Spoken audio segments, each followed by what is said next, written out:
여러분 안녕하십니까? 문재인 주사파 정권 5년 동안 문재인이가 북괴 김정은, 김여정의 수석 대변인 역할을 얼마나 잘 수행을 했습니까? 또한 문재인이가 5년 동안 정치, 사회, 경제, 문화, 국방, 법조계까지 그야말로 침몰을 시킨 5년.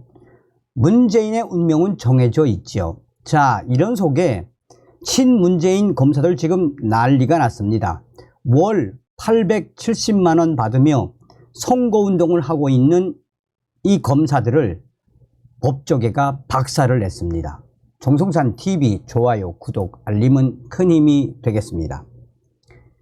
월 870만 원 받으며 선거운동하는 친문 검사들 월급 주지 않는 규정 마련해야.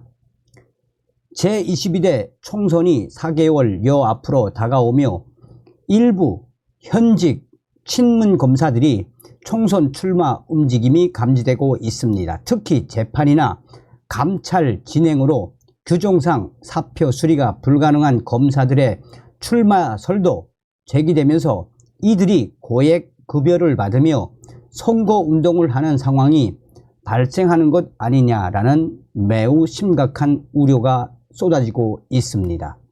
법조계에서는 사표 수리가 안 되는데 후보자 등록 후 선거운동을 허용하고 월급까지 받는 것은 명백한 부조리라며 이 후보 등 사유 발생 시 직위 해제 및 월급을 지급하지 않도록 제한 규정을 만들어야 한다라고 강조했습니다. 법조계에 따르면 신성식 법무연수원 연구위원은 전날 서울 중구의 한 호텔에서 자신의 저서인 진짜 검사 저자와의 대화 행사를 개최했습니다. 진짜 검사에는 더불어민주당 이재명 대표 사건과 관련해 변호사비 대납 의혹 사건, 아무리 털어도 티끌조차 발견할 수 없었다. 범죄가 무엇인지 잘 모르겠다. 무죄 가능성도 무척 높다 등의 내용이 포함된 것으로 전해졌습니다. 이 때문에 법조계 일각에서는 신성식 연구위원이 출판 기념회를 열고 사실상 내년 총선 출마 준비에 나선 것 아니냐라는 우려의 목소리가 나오고 있습니다. 실제로 신성식 법무연수원 연구위원은 고향인 전남 순천에서 민주당 후보로 출마를 검토 중인 것으로 전해졌습니다.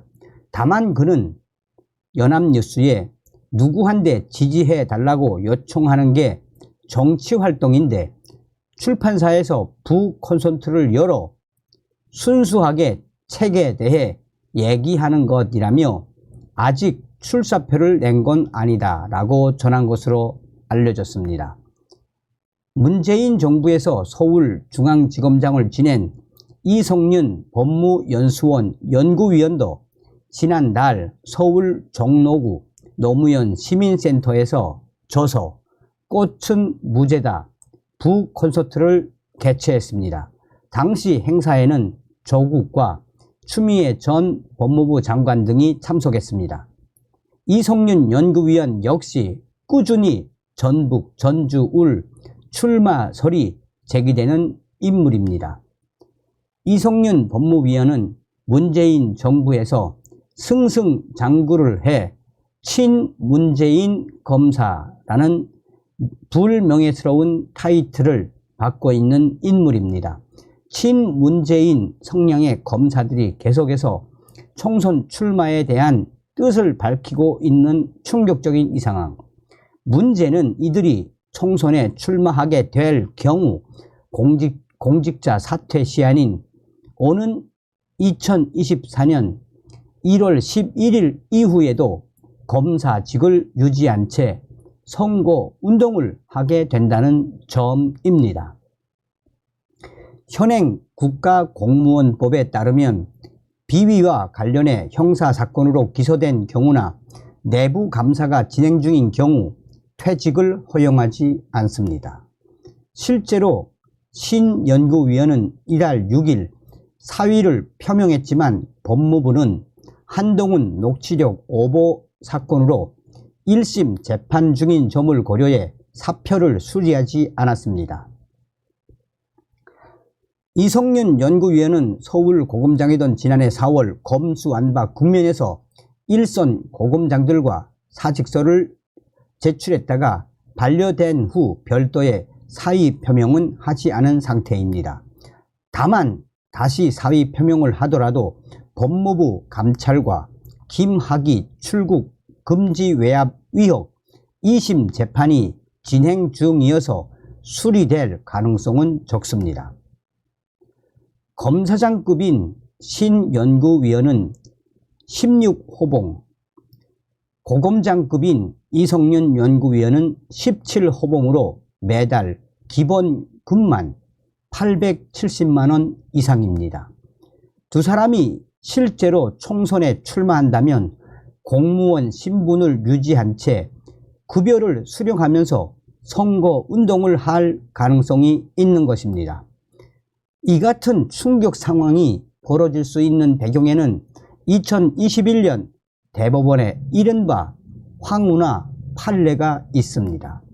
대법원은 당시 경찰직을 유지한 채 당선된 황운하 더불어민주당 위원의 국회의원 당선 무효 소송에서 공직선거법상 기한 내에 사직원을 제출했다면 수리 여부와 관계없이 후보자 등록을 할 수 있다라고 판단했습니다. 공무원이 사표를 내 직무 수행 의사가 없음을 분명히 했음에도 수리를 지연해 후보 등록을 할 수 없게 되면 출마의 자유가 침해된다는 이유입니다. 이 판례로 인해 공직자 등은 급여를 받으면서 본업 대신 내년 총선을 향한 선거운동을 할 수 있게 됐습니다. 그러나 법조계에서는 사표 수리가 안 된 상태에서 후보자로 등록하고 급여를 받는 것이 부조리하다라며 제한 규정을 만들어야 한다고 강하게 주장하고 있습니다. 검사 출신 한영림 변호사는 사표 수리가 안 되는데도 친문재인 검사들이 후보자 등록 후 선거운동을 허용하고 월급까지 받는다니 정말 부조리하다라며 이 같은 탈법이 가능하니 이 후보 등 사유 발생 시 직위 해제 및 월급을 지급하지 않도록 제한 규정을 지금이라도 만들어야 한다라고 꼬집었습니다. 김소종 변호사는 황운하 위원회 사건으로 인해 국가 공무원이 직무를 이행하지 않는데 고액의 월급을 챙기며 선거운동이 가능한 최악의 폐단이라고 할 수 있는 선례가 생겼다고 볼 수 있다라며 이에 대한 제도 보완이 반드시 필요하다라고 강조했습니다. 그러면서 민주당 황운하 위원회 사례로 인해 친문재인 검사들이 대놓고 월급까지 받아가며 대대적으로 선거운동을 하는 것을 우리 국민들이 알아야 하며 우리 국민들이 강하게 비판의 목소리를 높여야 한다고 강조했습니다. 또한 출마를 위해 사직원을 제출한 공무원이 비위 관련 형사사건으로 기소돼 퇴직 허용이 안 되는 경우가 해당된다면 해당 공무원이 사직원을 제출함과 동시에 월급이 지급되지 않게 하거나 추후 사직원 제출 시점부터 월급을 모두 환수하는 규정 마련이 시급하다라고 부연했습니다. 최건 변호사는 실제로 2년 전 대법원 판결이 국가공무원법 규정에 위반된다는 비판이 있었다라며 의도적으로 수리를 해주지 않는 경우도 있는 점을 고려해 공직선거법을 명확하게 개정해야 할 필요도 있다라고 설명했습니다. 또 다른 법조계 인사들은 한결같이 민주당 황운하 판례로 친문재인 검사들이 월 870만 원을 받아가며 대대적으로 선거운동을 하는 이 꼼수에 대해 우리 국민들 친문 검사들에 대한 성토를 높여야 하며 언론들도 친문 검사들이 이렇게 월급을 받아가며 선거 운동을 하는 이러한 작태에 대해 언론들도 계속해서 문제를 확산시켜야 한다라고 법조계에서는 강조하고 있습니다. 다음 시간에 뵙겠습니다. 멸공.